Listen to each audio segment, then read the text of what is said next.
we are going to learn about the concepts of something called calorimetry. Calorimetry is the study of energy changes that occur during a chemical reaction, or if there is a change in a state of matter. So if we want to know how much energy it takes for a chemical reaction to take place, we can use calorimetry as a tool to do it. If we want to know how much energy it takes to boil a particular liquid, we can use calorimetry to do it. Okay, and so to do this, we need to understand a little something about heat energy. And first and foremost, heat energy is not temperature, right? Temperature, let's start with temperature. We should add that in here. Temperature is a measure of the average kinetic energy of particles.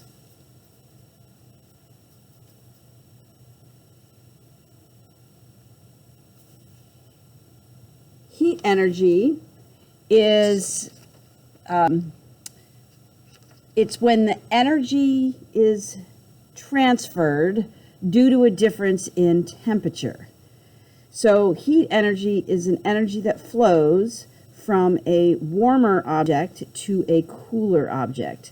You can think of it as heat goes from where it's hot to where it's not.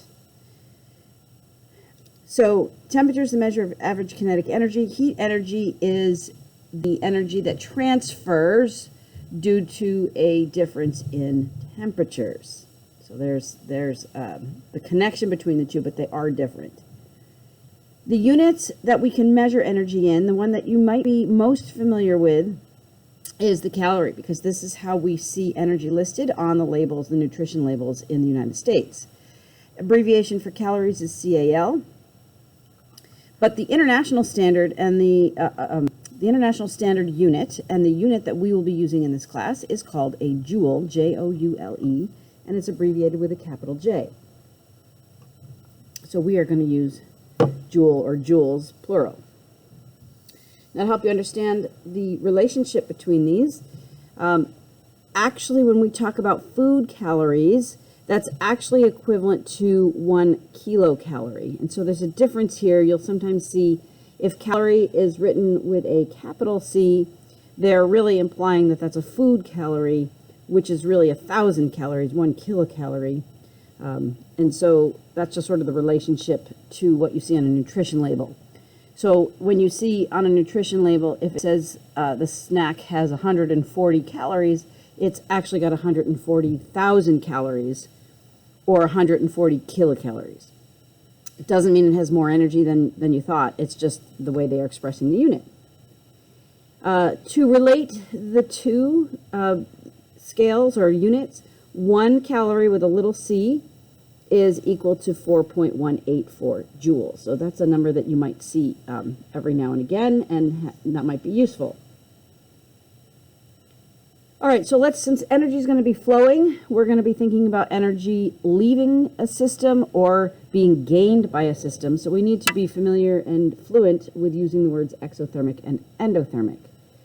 So an endothermic system will absorb heat energy from its surroundings. So if we take a look at the picture that you might see on the bottom of your page, okay, if you see this picture right here, the system in this case is the ice cube, or ice cubes, because there's 2 of them, and the surroundings is everything else that's not the ice. So for example, the table, the air, the liquid, those are everything around the system is what we call the surroundings. So in an endothermic process, the system is absorbing energy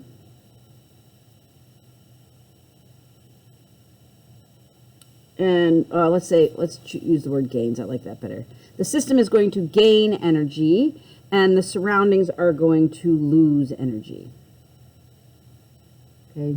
The system gains energy because that's how it has to if the ice is actually melting, right? The ice is melting, so the ice itself is gaining energy to do that.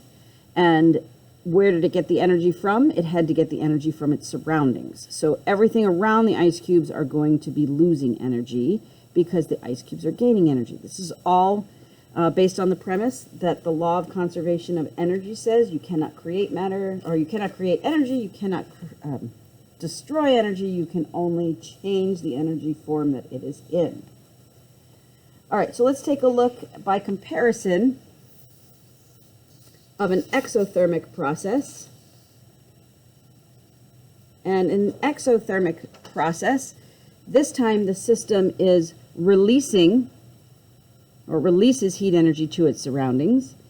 And we say that the system loses energy and the surroundings gain energy. So let's see an example here. If the system here is the log burning, the log's on fire. I'm assuming it's a log in there, but the log is burning, or the burning log is the system. The surroundings are everything that's not the log that's burning. So the stove, the air, the floor, the wall, etc. And so the system, the log that's burning, is losing energy. That energy can't be really truly lost. It has to be gained by something, so everything around it will be absorbing that energy. Okay. Again, all based on the premise of the law of conservation of energy. Energy's got to go somewhere. You can't just lose it. So we need a way to measure it, and that's what a calorimeter is. A calorimeter is a way, not a way. It is a way to measure the heat energy transfer. All right, and so we are going to be using a coffee cup calorimeter. This is a styrofoam or a polystyrene cup. We're going to have some water, and in this situation we've got an ice cube. So, and then of course we have a thermometer, and the thermometer is going to show a temperature change. So let's write this out and sort of formalize what's going on here. So what we have to have is we have to have a system, in this case it's an ice cube, and the surroundings must be at very different temperatures.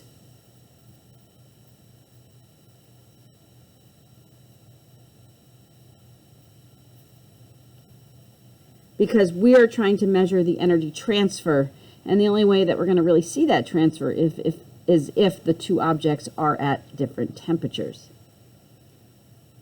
So the second thing is that we will let the system and the surroundings come into contact with one another. So let the system and the surroundings touch each other or be exposed to each other. And they will exchange heat until what will happen is that the temperatures will equalize. Okay, we're going to let the systems and the surroundings touch. They'll exchange heat until the temperatures equalize. The temperatures between the surroundings and the system, they'll become very close to one another, and then we know that the transfer of heat is done. And then lastly, what we will do is we will measure the temperature change. We'll measure delta T, the change in the temperature of, not the system, of the surroundings. Okay, so what we're trying to figure out is how much energy is either lost or gained by the system, but we won't be measuring it directly. We'll be measuring it indirectly, and we'll do that by measuring the heat transferred to the surroundings. All right, so, but that's not the only thing that we can measure, because remember, we're trying to measure heat energy transfer. And temperature alone is not heat, so there's more things that factor into what heat energy is. Yes, heat energy is dependent on the temperature change, but there's two other things that it's dependent on. And so let's take a look at what those things are. Okay, so we must also, number one, take into account the mass of the water heated, because if you think about it, this temperature of this water would change a different temperature change if there was more or less water than what's pictured here. So this heat transfer, the temperature change, is dependent on the mass of the water that's present. Secondly, we have to take into account the specific heat of the water. And specific heat is the capacity of the water to absorb or release energy. Because every substance absorbs energy at a different rate. Okay, and so many of the problems that we're going to be working with in this class is going to be liquid water, but we're going to take a moment to take a look at some other substances and how their specific heats compare to liquid water. All right, so what we have here is a chart of specific heat capacities. The definition of specific heat or specific heat capacities, we can use those two terms interchangeably, specific heat or specific heat capacities, or sometimes you'll just hear it called heat capacity, all interchangeable terms. But we can define this as the amount of energy required to increase the temperature of 1 gram of a substance by 1 degree Celsius. So when we describe specific heat in this manner, what we are doing is we are comparing the same quantities of substances, right? So liquid water, solid ice, steam, comparing that to the metal magnesium, aluminum, zinc, copper, silver, gold. If we have 1 gram of these, each one of these, we have 1 gram, and we want to raise their temperature just by 1 degree Celsius, it's going to take a different amount of heat energy to do it. Liquid water is the substance that is the highest specific heat of any other substance in the liquid form, certainly. You can see it takes less energy to heat up 1 gram of solid ice or 1 gram of steam. So liquid water has those unique hydrogen bonding intermolecular attractive forces, which accounts for this very, very high number. But you can see it takes less energy to heat up 1 gram of a metal by 1 degree Celsius. And certain metals can transfer that heat easier than others. So that's kind of an interesting comparison. So question to ponder: does it take more energy to heat up liquid water or to heat up ice? And so if you're considering these values, it's going to take over 4 joules to heat up 1 gram of liquid water by 1 degree Celsius, but it's only going to take about 2 joules to heat up the same mass by the same temperature change. So it takes more energy to heat up liquid water. Second question to ponder: does it take more energy to heat up a metal or to heat up liquid water? Again, the answer here is liquid water. Liquid water has the highest specific heat, takes the most energy to heat it up. You might be able to recognize this because if you want to go swimming in the month of June in an outdoor lake or pond, it's going to be quite chilly. That pond's not going to be really nice and warm for you to swim in until deeper into the summer, when it's had a chance to absorb all the energy from the summer sun. One more question to ponder: what do you think is the relationship between specific heat and how fast it will heat up, assuming that you're applying heat at the same rate to the substance? But you can see here that the higher the specific heat, and this is just what we were talking about the swimming in the lake, water is going to heat up the slowest because it takes the most amount of energy. Okay, so we can say that the higher the specific heat,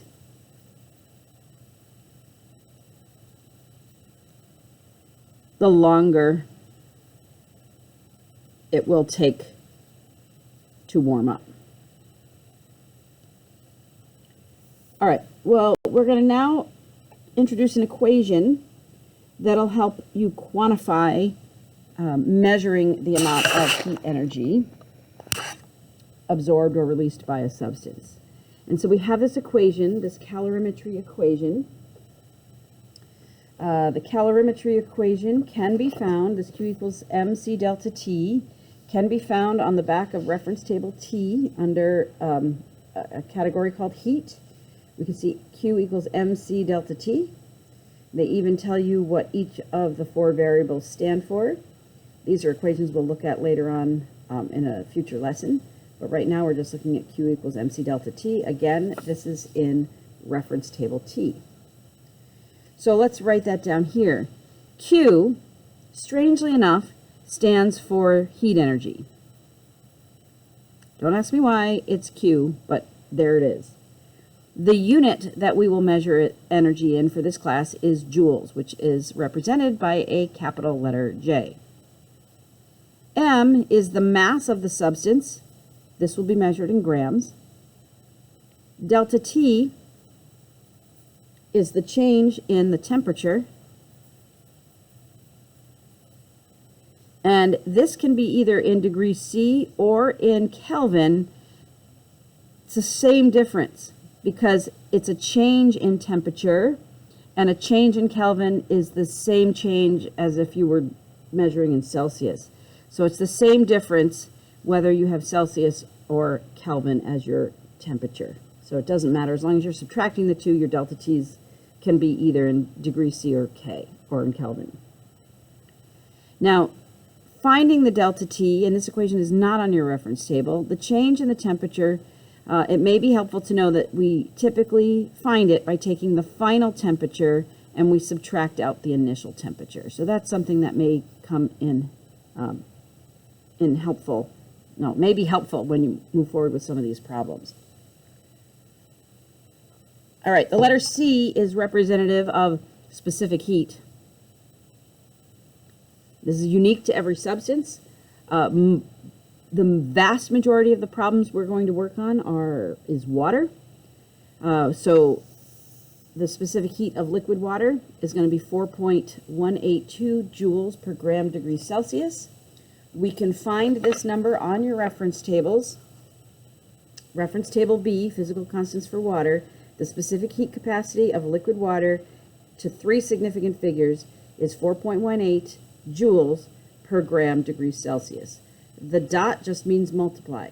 So this is joules over grams and Kelvin. And so this is one of those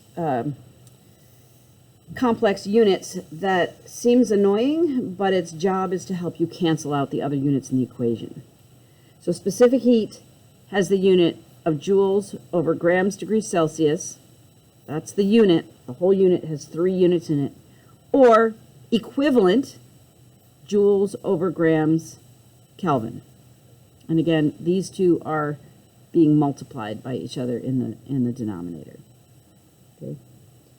All right, every substance, as we saw, has a different capacity to absorb heat. Liquid